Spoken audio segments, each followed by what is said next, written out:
Hello guitar fiends. I just wanted to show you this little Parlor guitar which I've recently finished. As you can see, it's it's got an old look to it, as a lot of these Parlor guitars do. This one is based on a kind of 1890s period shape, that kind of thing. Actually, a C Bruno is the shape which I use for the outside, but it's got a Martin X brace, very similar to the O style, because they're very similar sizes. So what we've got is a cedar top, which I used a piece which I've got a lot of shading in to give a nice sort of knocked back and old look, and I've used on the sound hole there, I've used a Australian Goldfield burr inlay in one piece all the way around with the black purfling on. I've used that on the end flash there as well.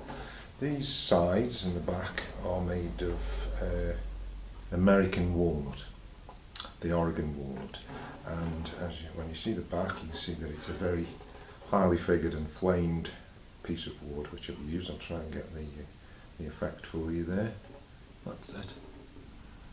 Lots of figure, lots of three-dimensional movement there when it catches the light, which is something I really love about wood. It's almost holographic. And the sides again. So that's the Australian Goldfield burr. On the end, I've used that on the heel cap. A slightly different piece of it there. It's got a lot of cloudy kind of flame figure in that. I like this sort of thing. It makes it sort of like a little bit of a sort of a jewel effect there, using wood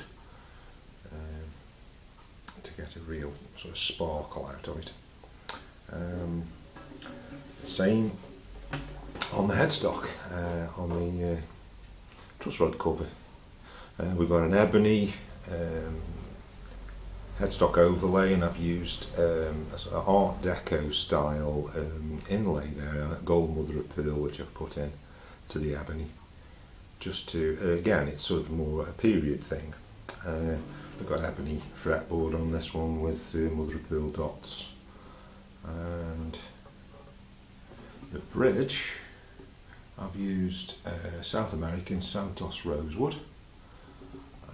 Again, I used a piece which had got a lot of sort of cloudy figure to it, which sort of moulds itself around the shape of the bridge. So it's a fairly simple shaped bridge, but because of this figure, it gives a real pleasing effect, I think. And I've used ebony pins in there with little gold, with little mother of pearl dots on. Okay. The binding is maple, and I've used rope purfling on the top there. Again, it's another sort of period thing, isn't it? That's all adds to this. I didn't want it to look a modern instrument, and because of it's an old shape, and I wanted it to have a nice sort of retro look to it, although it's modern in some ways, and I don't think this the burr would have been used originally. In those days, they would have probably used some kind of ebony or black rings or something like that, or maybe mother of pearl. So that's a slight modern touch, but I think it's still in keeping with the overall effect. So there you go. We've got a mahogany neck on this one, and I've used Grover machiners there, and open back again, trying to keep this sort of period retro thing going. Okay, so there you go.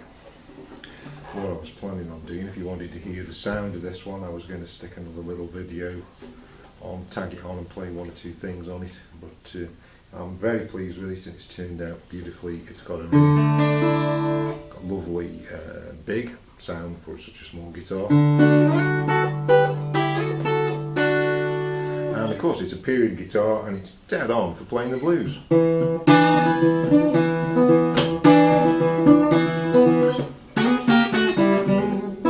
So anyway, there you go. That's a Parlor guitar in cedar and Black American flamed walnut by Chris Perkins.